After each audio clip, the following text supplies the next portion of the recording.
là-bas, à la rivière, j'ai entendu tellement d'histoires.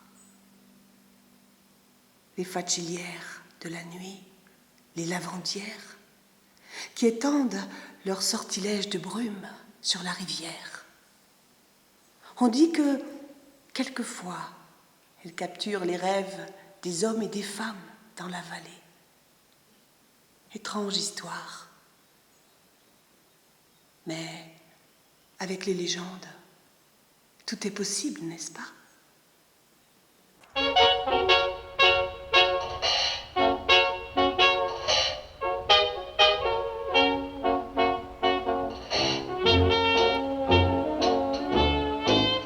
Oui, cette terre renferme sans doute quelques légendes fantastiques que les anciens aiment à chuchoter.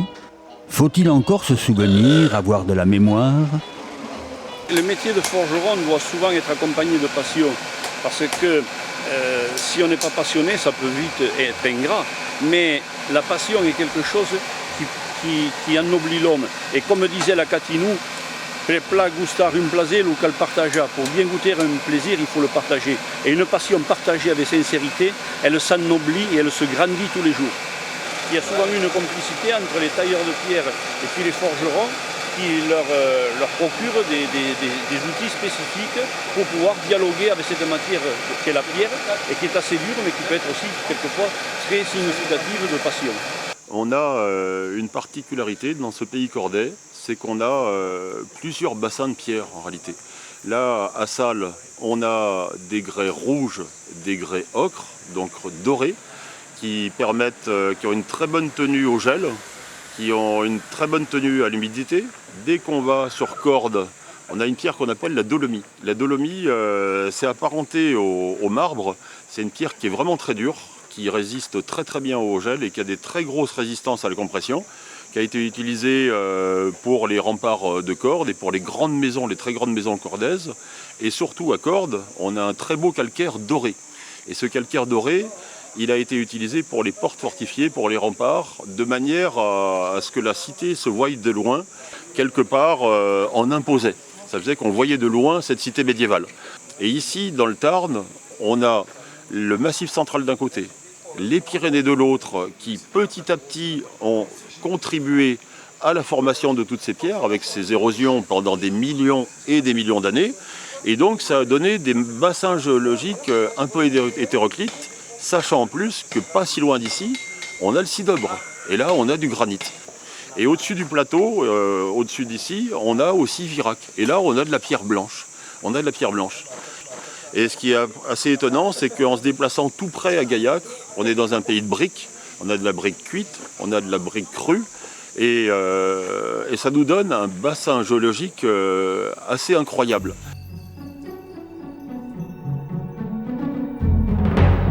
Le grand jour éclaire la Seine tarnaise.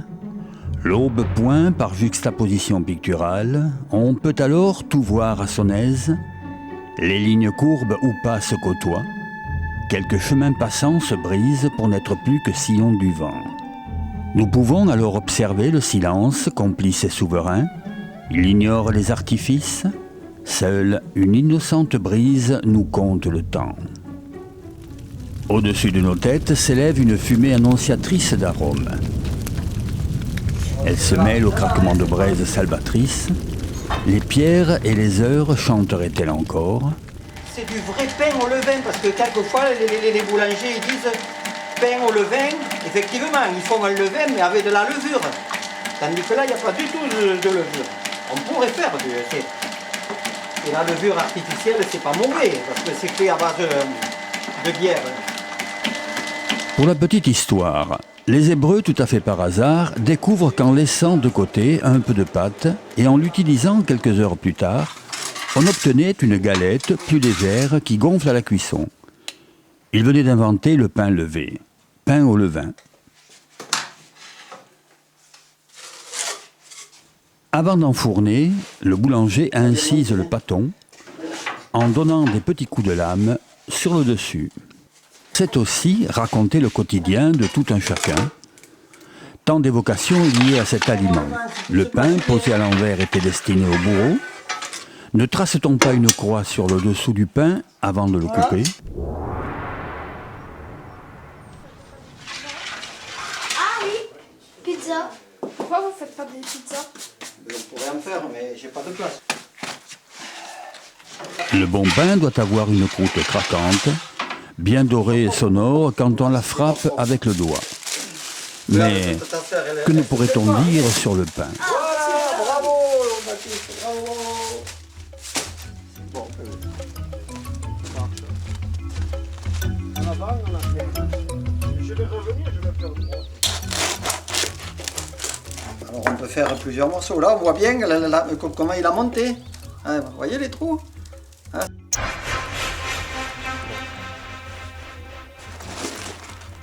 L'histoire de ce four, c'est avant 1850, je pense, parce que le grand-père était dans les tranchées en 1915 et il écrivait à sa fille qu'il lui tardait de rentrer, bien sûr, pour manger du pain. Voilà. Et ce qu'il ne savait pas, le pauvre, c'est qu'il avait encore pour 3 ans de plus. Voilà. Et depuis, je fais fonctionner ce four quand j'ai racheté à l'époque pour mes besoins personnels et puis les associations. Voilà.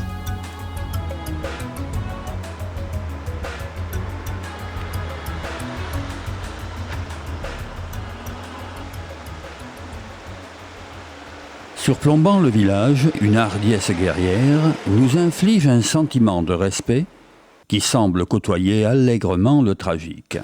Donc on est ici sur un lieu qui a plus de 1000 ans d'existence.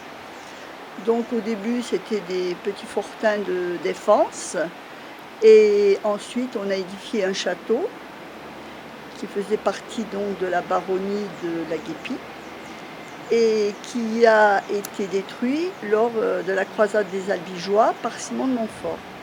Il appartenait au comte de Toulouse et c'est sa fille Jeanne de Poitiers qui en a hérité et qui, elle, l'a échangé contre le château de Pennes. Donc à ce moment-là, les Pennes règnent pour 3 siècles sur le château de la Guépie et c'est eux qui vont rester le plus longtemps. Bon, jusqu'à la Révolution, il a vécu paisiblement, on va dire. Et à ce moment-là, le château a été pillé, les toits ont été enlevés, tout ce qui a pu être enlevé à ce moment-là l'a été. Le baron qui était là s'est exilé en Suisse et ce sont ses fils qu'à la restitution en ont hérité. Ne pouvant pas faire les travaux de mise en conformité qui s'imposait, a donné pour le franc symbolique le château à la commune de Saint-Martin-la-Guépie. C'est créé une association il y a 20 ans pour la sauvegarde de ce château. Donc l'association s'est créée avec une poignée d'amis et de passionnés du château sous la dénomination Louviers-Castel.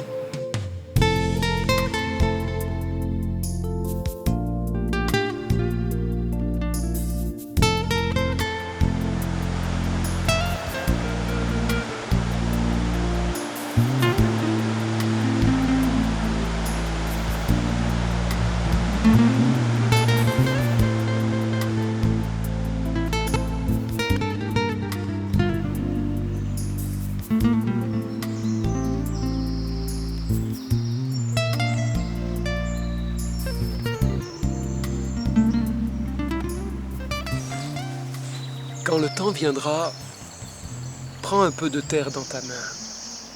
Ni trop asséchée, ni trop gorgée d'eau. Une terre limoneuse, riche des crues de printemps. Et sous tes doigts, tu sentiras ce qu'elle possède de vie à venir. Rien n'est plus précieux. Ce que tu ne vois pas aujourd'hui, demain, lentement s'éveillera. Un peu d'attente et de paix. Laisse les jours s'ajouter aux jours pour creuser en toi ce sillon qui ne s'effacera pas, parce qu'il est sans regret au temps passé et sans remords de ce que tu auras fait.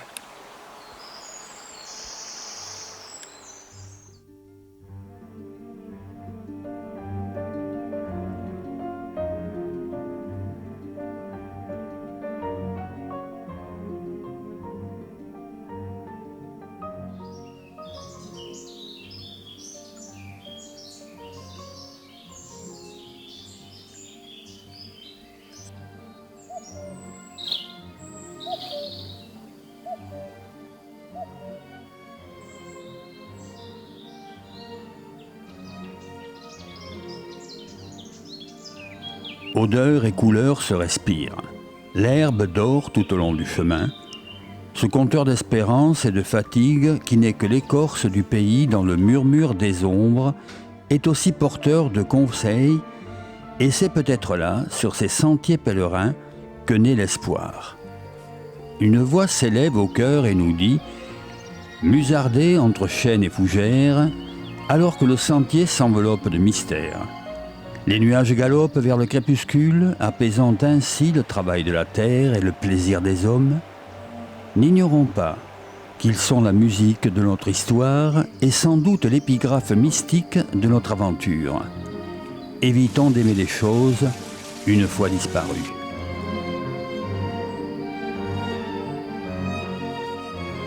Un regard nostalgique et amusé nous projette un siècle en arrière, le lavoir.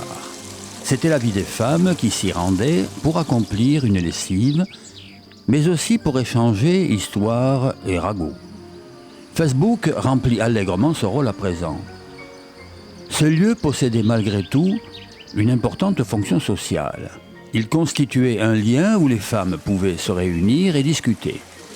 Une hiérarchie était respectée. La plus ancienne s'installait près de la fontaine. La fréquentation des lavoirs était exclusivement féminine.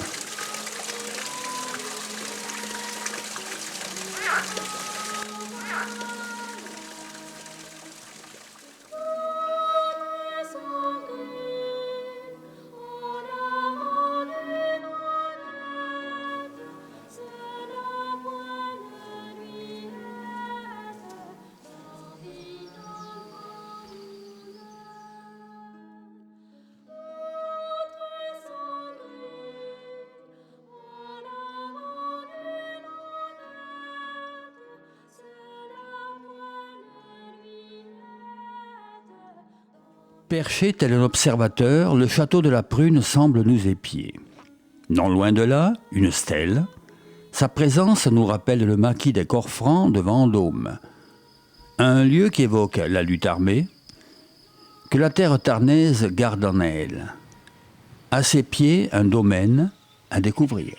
Bienvenue à la Barthe. Vous vous trouvez là dans un jardin qui est récent, puisque c'était au départ un champ de luzerne que nous avons aménagé pour que ce jardin soit en harmonie avec la maison. Cette maison, elle date pour une grande partie du XIIIe siècle et pour l'autre partie du XVIIe. Elle a donc une longue histoire et elle a la particularité d'être le fort villageois le mieux conservé de la région.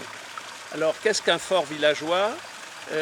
À la fin des guerres de 100 ans, quand les seigneurs étaient ruinés et que la région était dangereuse, Cordes obligeait tous les habitants des environs à se réfugier dans Cordes et d'abandonner leurs biens, de façon à ce que la maison ne soit pas un abcès de fixation. Le résultat, c'est que les gens n'étaient pas contents du tout, et donc ils ont pris des accords avec les seigneurs locaux, et on a le contrat qui doit dater de 1435, quelque chose comme ça. Et dans ce contrat, les habitants de la région pouvaient venir se réfugier avec leurs biens et à charge pour eux d'entretenir la maison et de monter la garde. Et le seigneur restant propriétaire des lieux.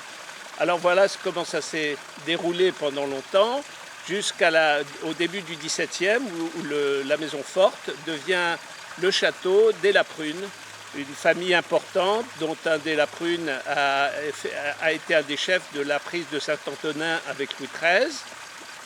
Et ils ont gardé cette propriété jusqu'à la fin du XVIIIe siècle, époque à laquelle cette maison est devenue une ferme.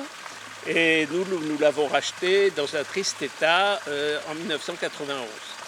Alors on a voulu faire un jardin donc en harmonie avec cette maison, donc avec un aspect médiéval pour le carré de buis dans lequel on a des rosiers, et au-dessus une allée de taupières qui est plus dans l'influence, je dirais, italienne, puisque comme tout le monde sait, la région de Cordes est très toscane d'aspect et de couleur, et que donc on a voulu jouer ce côté jardin italien